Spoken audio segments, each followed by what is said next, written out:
My name is Mike Davis. Those are my titles up there. We're glad that you're here. Welcome to the Center for Global and Community Health Grand Rounds for this quarter. We're excited to see some medical students participating. Welcome, guys. Good to see you. So the game plan for today is to tell a story, actually to tell two stories. They're fictional stories, but I wanted to illustrate some points about community health principles, and I'm going to work in tandem with Dr. Heath, who's a specialist in this area, and we're going to kind of see two sides of these coins. One is going to be sort of a clinical biomedical approach, and one of it's going to be kind of a public and community health approach to diagnosis and treatment plans. And there's a little bit of a trick, and then your task will be to tease out what that trick is. And then at the end, we're going to have some dialogue and talk about a few tools for community assessment. And hopefully we've made the argument by that point that community assessment is meaningful. Okay. Story number one, a story you've heard before. Robert has a chief complaint of chest pain. He's a 55-year-old black man. He has a 5-day history of worsening chest pain. Pressure in the mid-chest worsens with exertion. It's non-radiating. 7 out of 10 in severity. It's relieved by sitting down. Past medical history. Robert has never been to a doctor before. Social history. He's intermittent manual labor. He does not smoke. He does not drink alcohol or does not use illicit drugs.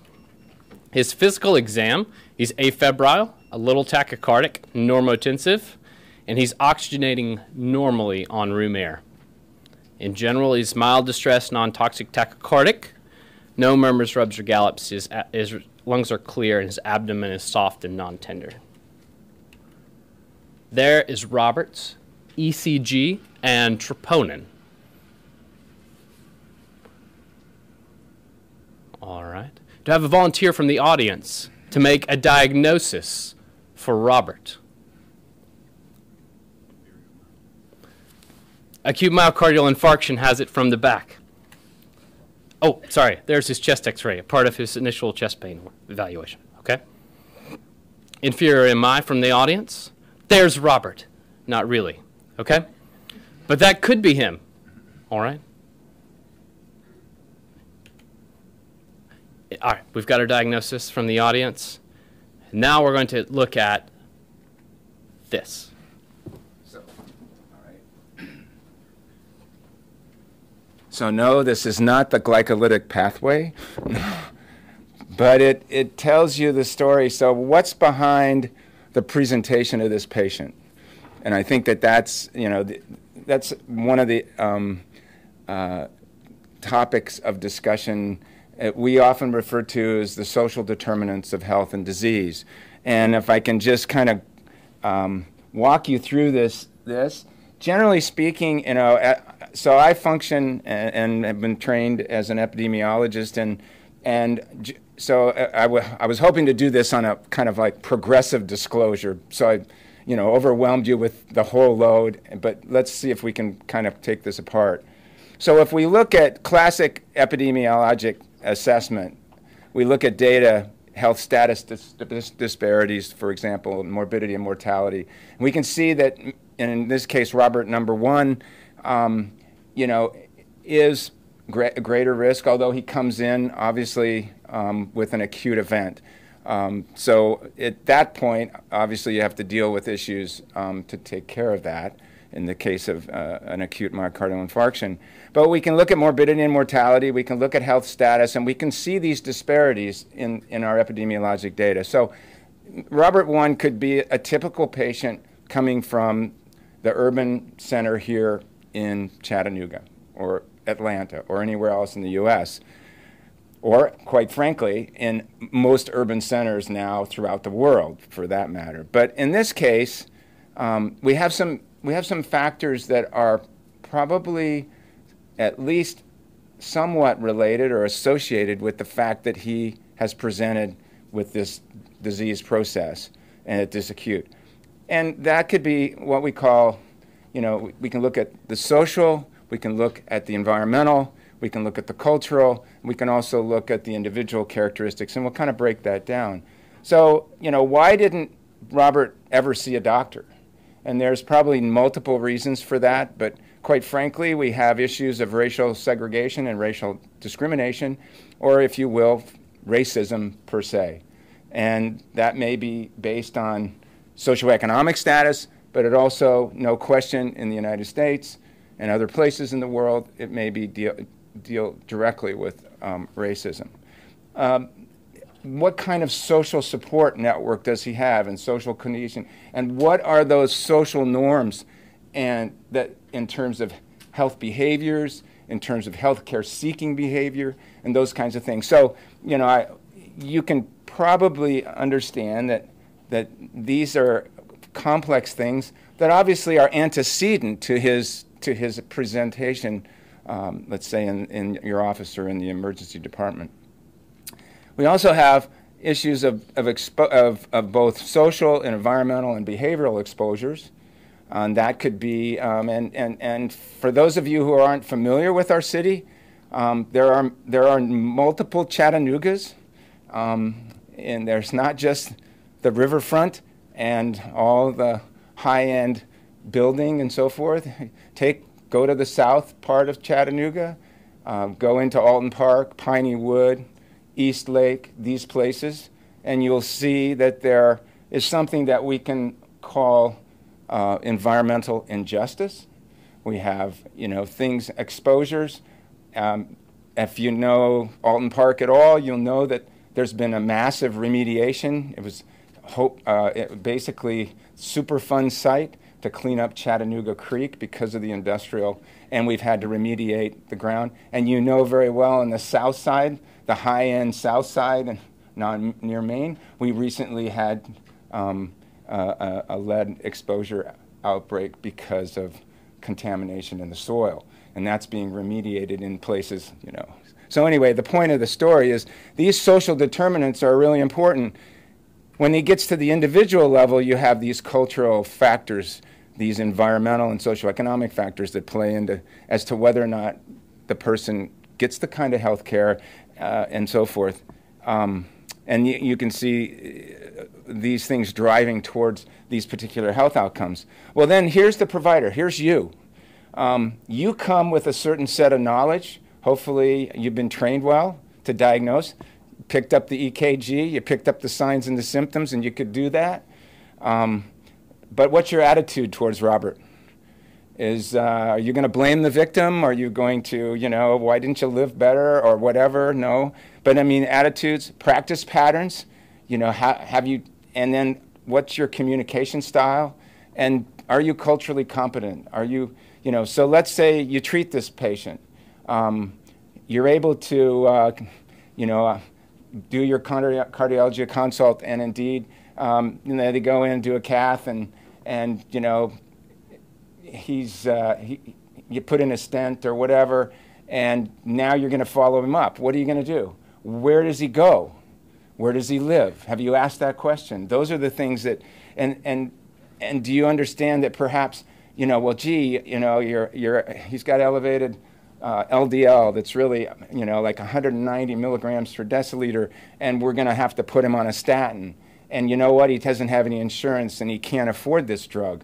So, these are things that these are things that are the provider. So it's the interface of all these social, the individual, that determines indeed whether or not there are healthcare disparities, again, access to care and so forth. So there's things that you can change, but there's things that you can't.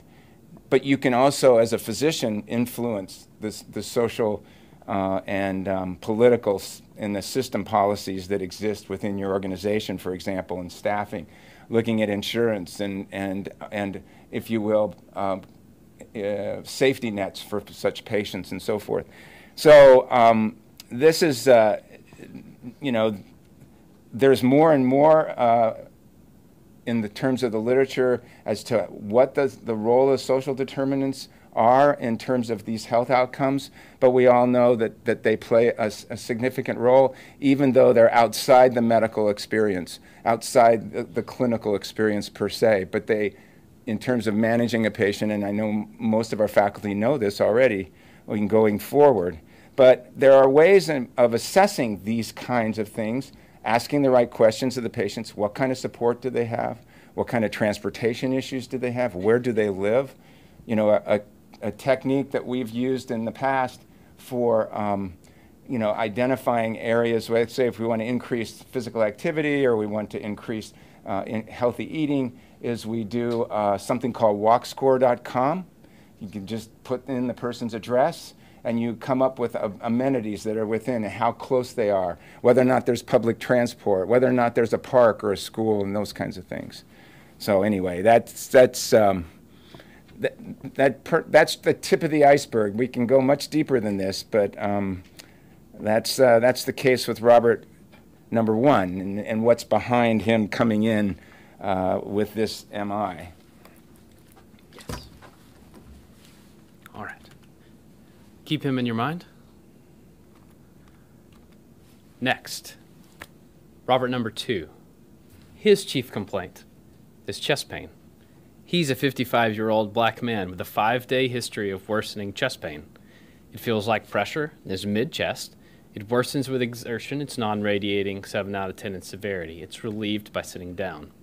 He has never seen a doctor before. His social history, he works in intermittent manual labor. He's a non-smoker. He doesn't drink or use drugs. His physical exam, he's afebrile. His heart rate is 110, a little tachycardic. Blood pressure normal, oxygenating normally on room air. He's in mild distress, non-toxic tachycardic, no murmurs, rubs, gallops. Cleared auscultation, abdomen soft, non-tender. This is Robert's EKG and his initial troponin. And this is his chest x-ray. All right. Let's see that again. This is Robert number 2, which is also a fictional case. What is your diagnosis for him? This one's a little trickier. Is Jennifer Samuel still here? I don't get to call on her for a minute. Review again. Chest pain. 55-year-old black man. Worsening with severity. Worsening with exertion. Anybody want to look into the subtleties of this ECG? Burma. Well done. So the purpose of this illustration, anybody catch the hook? What's the trick? Between case Robert 1 and Robert 2 is the exact same information. I copied and pasted the slides from Robert 1 into Robert 2. They have wildly different disease processes, and the importance is to know the setting. The story is the same. The problem is the same. The climax is different because the setting is the same. The setting is different. Okay. Thank you very much. All right. So this didn't transfer as well, but it's a similar context, except we're putting, again, it's context. And so if you could follow this, so we have an individual with tuberculosis and the complications thereof. And, you know, at the 10,000-foot level, we have him living in a low-income country, most likely, in this case, most likely Africa, but could be in the Caribbean, Latin America. But we have, you know, a weak, in general, inequitable economic and social and environmental policies in a particular country. It's in the face of globalization and migration and rapid urbanization and demographic transition, and it's what we refer to often in terms of the epidemiologic transition, in terms of particularly in this case, we do have an infectious disease etiology for this presentation, but on the other hand, we're seeing more and more myocardial infarctions in the urbanized centers, let's say in Africa and Latin America and so forth. But the point of the story here is we have these antecedent social determinants that have led to his particular situation. So in this case, we've got a weak healthcare system, poor access.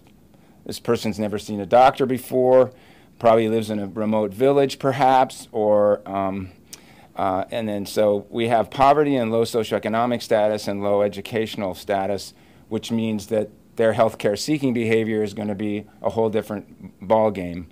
And these shaded boxes for this particular case are points of intervention. That if indeed we can overcome some of these, and these aren't things that you as a provider would do necessarily, but certainly in concert with the health ministry and local officials and so forth, and or mission organizations. We have inappropriate healthcare seeking and also unhealthy behaviors in terms of hygiene, maybe perhaps. But here's really the key, some of the key determinants as we get more proximal to the case itself. Active TB cases in the community, so issues of exposure. That's precipitated most out by crowding and poor sanitation. There may be exposure, not necessarily he doesn't smoke, but he may be exposed to indoor air pollution, which can cause, obviously pulmonary, if you will, could exacerbate his situation. And other factors that indeed, his age, his sex, his genetic factors. But looking here at, high-level contact, probably precipitated, and he himself is no doubt a potential, transmitter of this disease, obviously, and then looking at his impaired host defense, and the cascade goes down in terms of, host resistance is lowered, and he obviously, in the case of his picture, he's in dire straits here and has an active infection and exacerbated with cardiac symptoms and signs. So the point is that, again, the social determinants, the social context, what kind of social support system does this patient have? Where are you returning him after care? Do you have access to the medicines that you'll need in terms of the treatment of his primary infection, and then of course ameliorating his signs and his cardiac signs and symptoms. So these are all things that you factor in, and then you have to work with local communities to try to address some of these, if you will, further upstream kinds of intervention strategies to address the social determinants of this particular condition. But in both cases, its context is so important, and as providers, I know you know that, but it's trying to build that into your clinical practice, and also to understand where your patients come from and where you're sending them back to, and do they have the resources, both personally and also socially and culturally, to be able to address the condition in which you're trying to effectively cure them and treat them for. So we can summarize a little bit. I mean, do you want to? So one of the models that, looking at individual patient care as the provider, is that you have to consider, in the context of the patient, structural surroundings. What's the environment? What's the socioeconomic conditions of the patient? What are the social connectedness? What does that person have? What kind of social network? Do they have a family? In the case of, let's say, Robert I, does he have a spouse that will be able to help and to reinforce some of the things that you're asking him to do, whether it be medicine adherence or whether it be lifestyle change or whatever it might be? There's social determinants, or I should say social networks, and social support is one of the strongest determinants of whether or not a patient or a person will actually make those kinds of changes and adhere and comply. And then the societal and cultural awareness that you become an informed and a culturally competent provider, and that helps to provide improved care. And also, it sends a message out into the community that you are not only a compassionate and an effective and an astute clinician, but you're also a person who cares about the community that you serve. So those are just some thoughts there. You know, I come from more of a public health but I can perspective. But I can tell you when I was with a multi-specialty clinic up in rural Wisconsin, that I had to take into consideration the context in which patients were presented to me to do an evaluation and assessment for after post either cardiac surgery or coronary stents or after a myocardial infarction. And recognizing that where they lived and what they did, it was a challenge initially because you know, you want to just try to say you can, you know, one size fits all, and that's just not the case. So I can elaborate on those fun times trying to help farmers and their families who are dairy farmers to modify their behavior to prevent coronary heart disease in a population that is dependent on that for their, not the disease, but milk and milk products. But anyway, Mike, you want to take it and go from here? I thought you might go into the tools. So oh yeah, sure. How do you? So yeah. This is the points have been made. The keys in terms of understanding context help you make the right diagnosis and to come up with a reasonable treatment plan. The next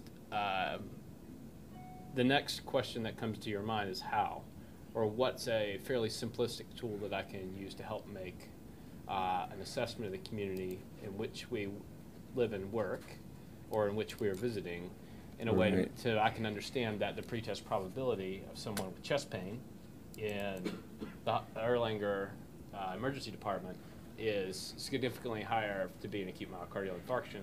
A patient with chest pain in rural Africa, the pretest probability is more that it's tuberculous pericarditis.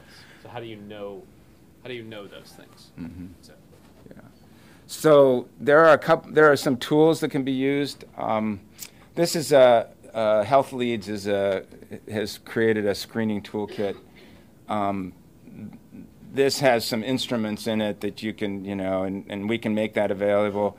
And it's just looking at social needs intervention. And this is something that could be done by, let's say, your practice manager, or it could be done hopefully by maybe even you as a collection of providers, but and or in concert with others in the community. But there are some quick and easy screening tools that you can actually do with patient-provider interaction. And it's just asking some fundamental questions about their social setting. There's, you know, and you may already do this maybe informally, but there are some tools there. There's also, if you, for example, are part and parcel of a team that's going into, let's say, a low-income country to do global health experience, or you're going to a community, whether you're with a mission or you're, you know, you're basically consulting with the Ministry of Health. There are some tools that have been developed for community-wide assessment, health assessment, that are available through the Centers for Disease Control and also through the World Health Organization. So those tools, you know, I'm not going to wade through the table of contents for those, but what happens is that these tools have modules, so they're learning modules, but they also have instruments, or if you will, tools that are quick. They're not quick and dirty, but they are quick and they are valid and reliable tools that can be used for a community-wide assessment.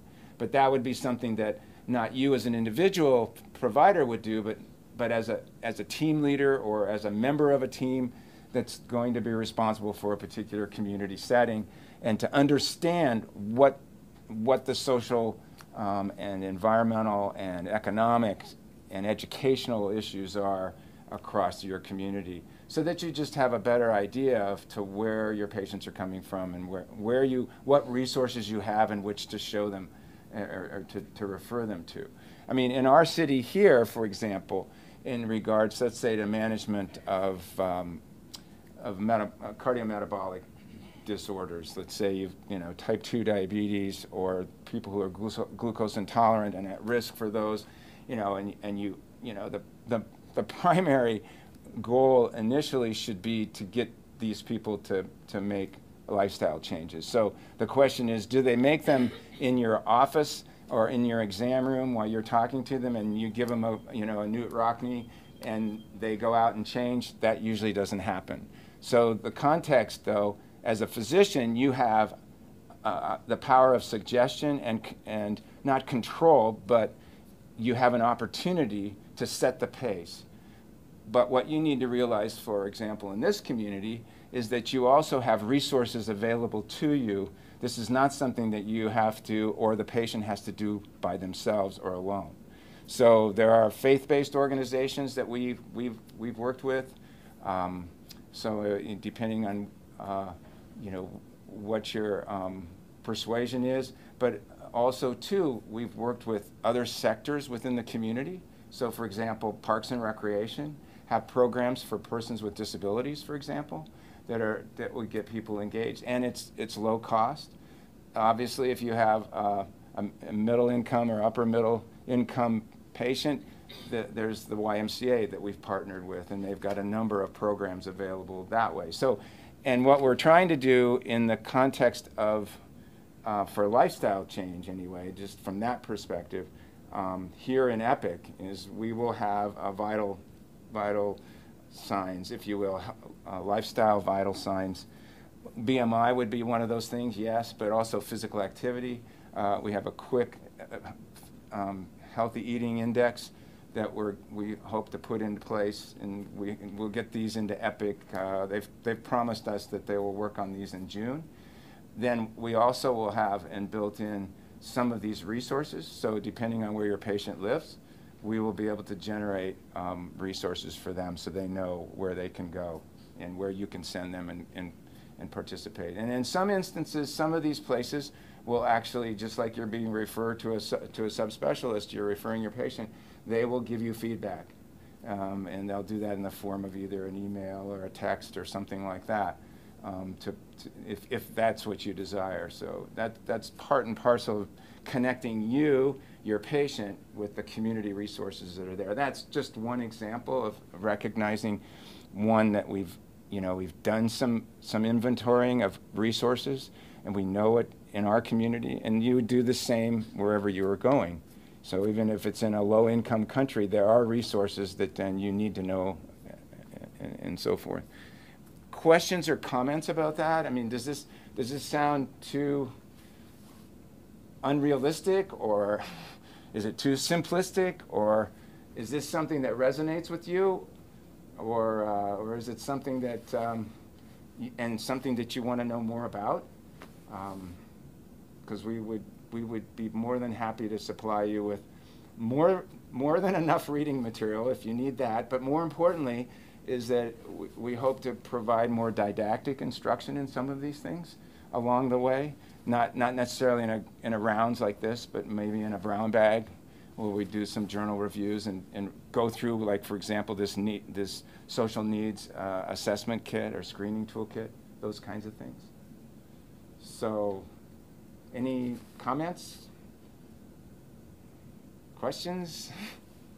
Yes? For our residents who practice at Dodson Avenue, it would be helpful for us to have a list of those resources that they can easily access for specifically lifestyle, because that is one of our underserved populations. Mm-hmm. Patients that we serve at Dodson Avenue. If there's a quick reference guide for some of those resources, sure. That would be extremely helpful. Yeah, no, that's. Thank you for that that question and comment. Let me put it this way. UTC is beginning a Masters of Public Health program in chronic disease prevention and control this fall. So we're enrolling our first cohort of students, and what one of our faculty has done is has created an inventory both in the area of healthy eating and also in physical activity. So we will make that available. We actually, we say the faculty member did it, but it's actually the graduate assistants who are doing all the work. So you know how that goes, right? It's the scut work that you remember as a first-year resident. I know. Okay. So so we can provide that for you. And then hopefully what we'll do is build these lists into, the EPIC people tell us that we can do this. That we've talked to the people, our colleagues at the University of Wisconsin, and they've done it. And they've got a great network. And EPIC is headquartered out of Madison, so if they can do it, we can do it. So yeah, we'll get that to you. And if you're interested in the Masters of Public Health program, not like, you know, if you're really an overachiever and you want to start like your last year of your residency, we'd be happy to talk to you about that too. Okay. So I wanted to say, let's take 5 minutes and let's do a little bit of application. So we'll go back to Robert number 1, who has acute myocardial infarction, cardiovascular disease, a context in which we're supposed to know these patients already. Let's imagine that he lives on Dodson Avenue, and we've come up with an appropriate diagnosis for him, and now we're going to act on that diagnosis in order to try to help him live a healthier life. Using this diagram, what would be some of the social factors that influence his health? So Robert's a 55-year-old, intermittently employed African-American man who lives on Dodson Avenue. This is something you guys see in clinic every day. So what of these? What's that? How is that going to impact his health?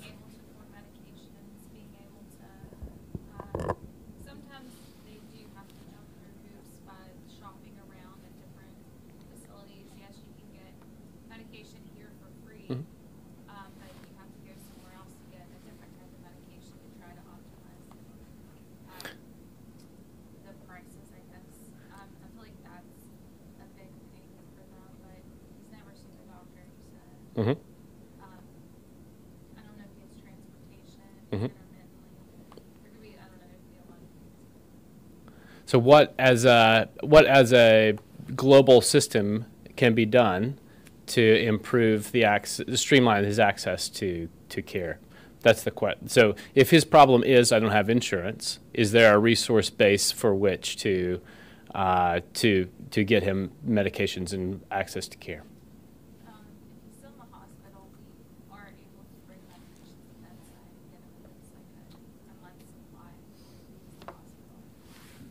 Okay. So that would go into insurance systems policy. What other factors would influence his health outcomes based on this fictional character from Dodson Avenue? Any other takers? Yes. So that's related to insurance, but it's also related to organization and staffing. Is there a clinic there that he can access? Are there people there who will take care of him in the setting in which he lives? What about stepping back to assessment of his culture? So, I take care of a lot of patients in rural America, and Mm-hmm. one thing is their health beliefs. Preventive care is not part of their health belief. Mm-hmm. So while this gentleman's blood pressure was normal when he got to the hospital, he may actually been, Mm-hmm. for him, hypotensive, Yeah. relatively hypotensive. He may have been a hypertensive for a long time and never thought about the need for preventive care. So I would put that in Yeah. cultural health. So this is at the individual cultural level. You're talking about if it ain't broke, don't fix it, because I speak those same Haven't people's had any language. chest pain Yeah. before, so that's why I came now. Yeah. Good. Any other takers in this story? So just trying to do a little bit of applied knowledge, and we've got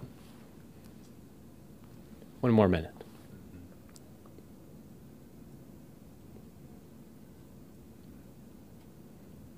What about the competence of our providers? I think that would be an area that we as academicians can improve the cultural competence of our providers in giving better understanding, better individualized trainings. Came up in the visit yesterday. The question was, how how is cultural competency communicated to the residents in our program? Is it specific to the environment in which they live and work and the patients that they care for? I thought it was a really good question. It's a difficult question to answer, but I think that's an area in which we could serve you better. Other things, thoughts? So to summarize, I told you 2 stories of individuals named Robert who have the exact same clinical presentation, but because of the context and the setting in which they live, they have very different diagnoses and very different treatment plans. And I wanted to give you just a little introduction alongside Dr. Heath to some of the social influences on health and trying to understand context. That's one of our goals for the center, and so I thank you for your time. Yes.